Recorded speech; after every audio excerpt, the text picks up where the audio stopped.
Hello everyone, welcome back to my channel. So in today's video will be on this halter neck dress that we recreated, and if this is your first time of stopping by, do well to hit on the subscribe button, join the family, and to my old subscribers I say thank you very much for all your support. Please do well to give me a thumbs up if you find value in this video, and share my videos to family and friends. Don't forget to wash my ass. Thank you very much. So what you saw is just a bow I added just to serve as a belt to it, or to, let's say, beautify it. And let's get into the tutorial.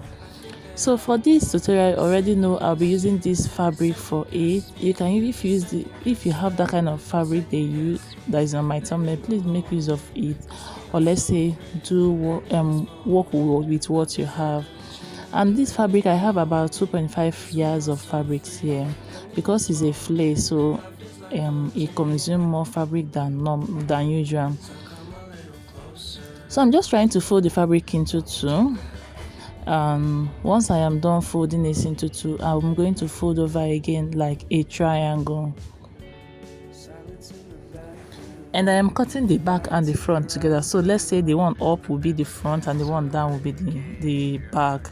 So this is it after arranging it, just like you saw me fold it. That's the same way you're going to be folding yours. And this open place, make sure that your measurement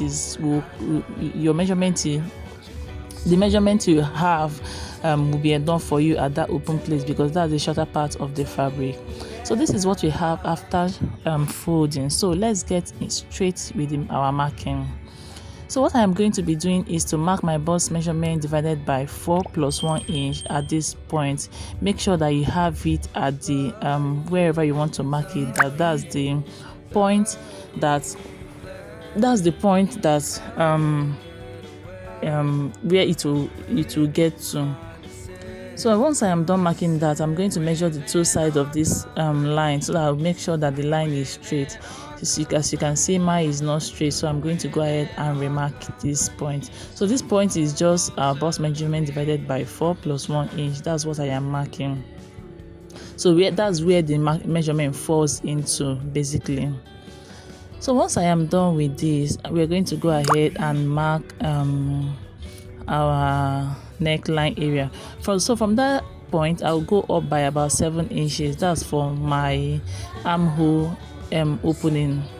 So because this is not going to be having a shoulder, where my armhole is going to fall, or let's say where the starting point is going to fall, I'm just considering just my neckline. But if it's going to be having a shoulder, please make sure that this place will be enough to contain your shoulder measurements. But this is because it's not going to have a shoulder, it's a halter neck, so we are working with just the neck per se. So for the neck, I am marking 3 inches for the width, and then for the depth, I am marking 2 inches. So this is for the front neckline. Then I'll go ahead and connect it with a curve. Then for the back neckline, I am going down by 1 inch. Remember, I said I am marking the front and the back bodies together. Once I am done with this, I'll go ahead and connect this neckline to the bust point with a straight slanted line. If this have your shoulder, you would have seen this part well pronounced, but because I am not adding shoulder, so that will minimize our fabric, that's why it's like this. So once I am done with that, I'll place my tape at the starting point of this gown. That's that place we have our neckline, that's the starting point of the gown. So I'll go ahead and mark the length of this gown plus my stitching allowance. So when you are marking it, make sure you move your tape around. As you are moving at the downward, you move it at the upper side as well. You move and then mark your measurements, and mine is 35.5 inches.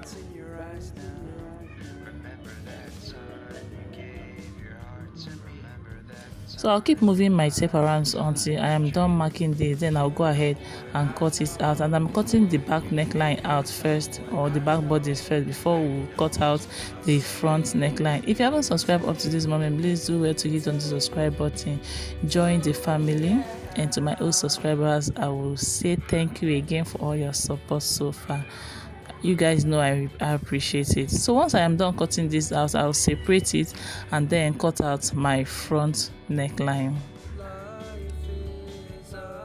So this is what we have after cutting it out. You can see our halter neck is coming together well. So once I am done with this, I'll bring in my back body, since this is not going to be having a zipper and there's no way you're going to be able to wear this. So I'll go ahead and open the back bodice to about 5 inches. And then I'm going to go ahead and pipe this with my bias.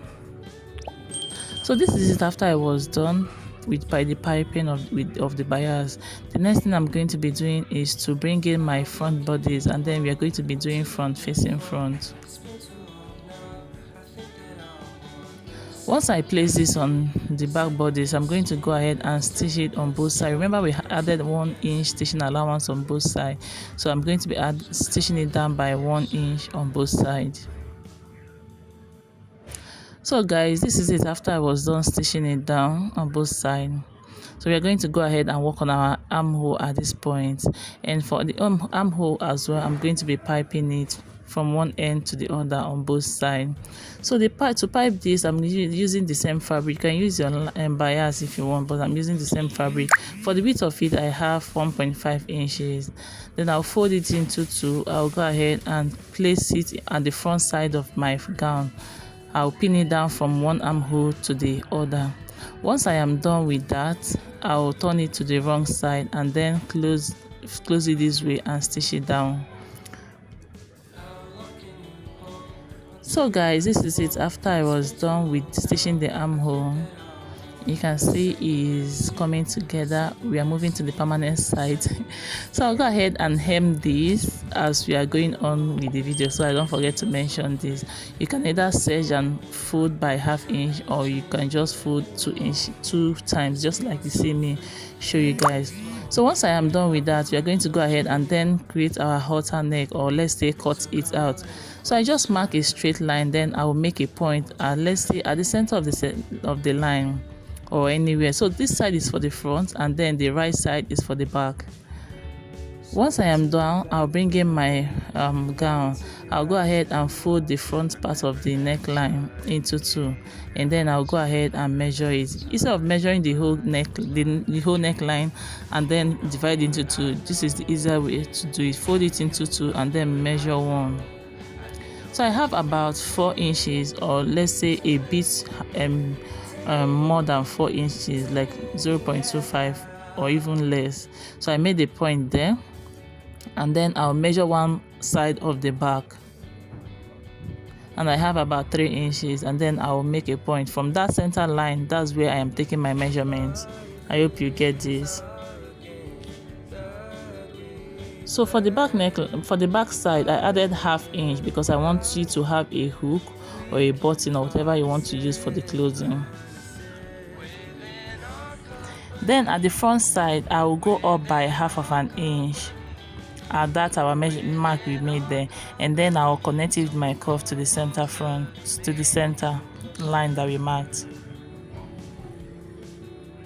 Once I am done with this, because I want my collar to be 1 inch long, I'll start taking my measurement from that curve, 1 inch.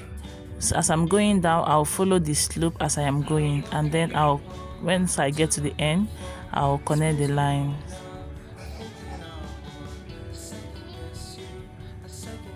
At this end front, please slant your this front part. You can see the way I slanted it by maybe like 1/2 inch or less than. You are going to give it a bit slant there. Then I'll go ahead and cut it out. So we're going to transfer this to our fabric, and our fabric is folded into 2. That slanted area is make sure is matching the folded part of the fabric.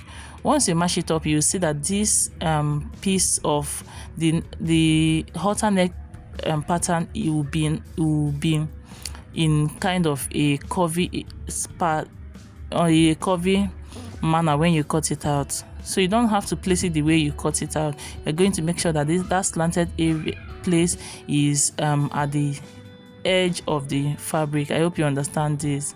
So this is what I meant. Look at it, you see what I am saying. So this is it after I was cutting was done, and I have 2 pieces. I'll be using one as my lining and then one as my main fabric. I'll go ahead and do front facing front. and then I'll stitch it down just like you see me showing you guys from one end to the other. So guys, this is it. After stitching, I'll go ahead and make notches around the area around that area, and then I'll fold it into two and make notch at the center, the open part of the collar halter neck pattern. Then I'll bring in my the gown, and we'll also fold the front neckline into two, and I'll make a notch at the center.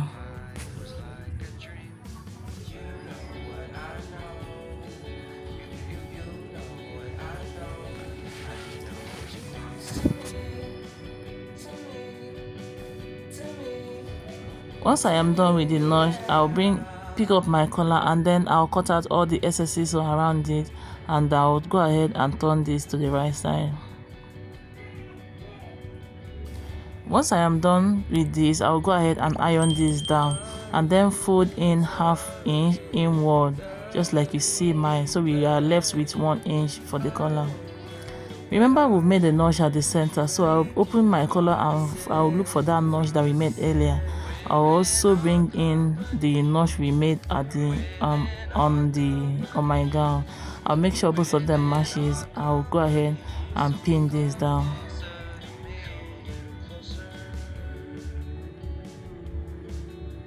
Once I am done, and then I'll go ahead and keep pinning down. Please make sure if you're using 1/2 inch, make sure it's 1/2 inch you're using all round.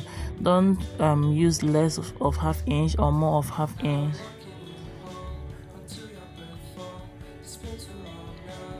So I'll check and then pin down, I'll check and pin down. Once I get to the end of one side of the front neckline, I'll bring in the back neckline.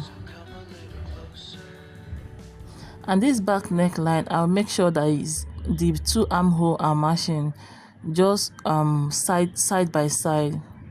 Don't allow it to overlap each other, just side by side. And then I'll pin it down to keep it in place. And I'll continue with the same process of pinning down with the other side of the neckline.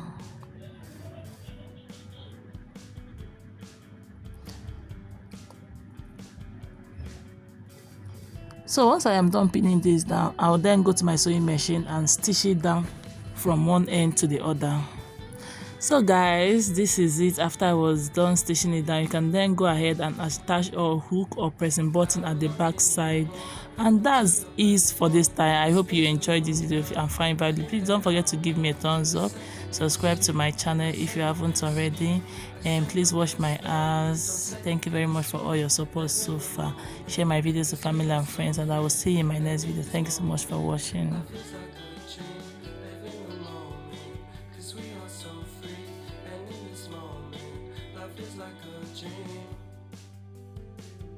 So come a little closer.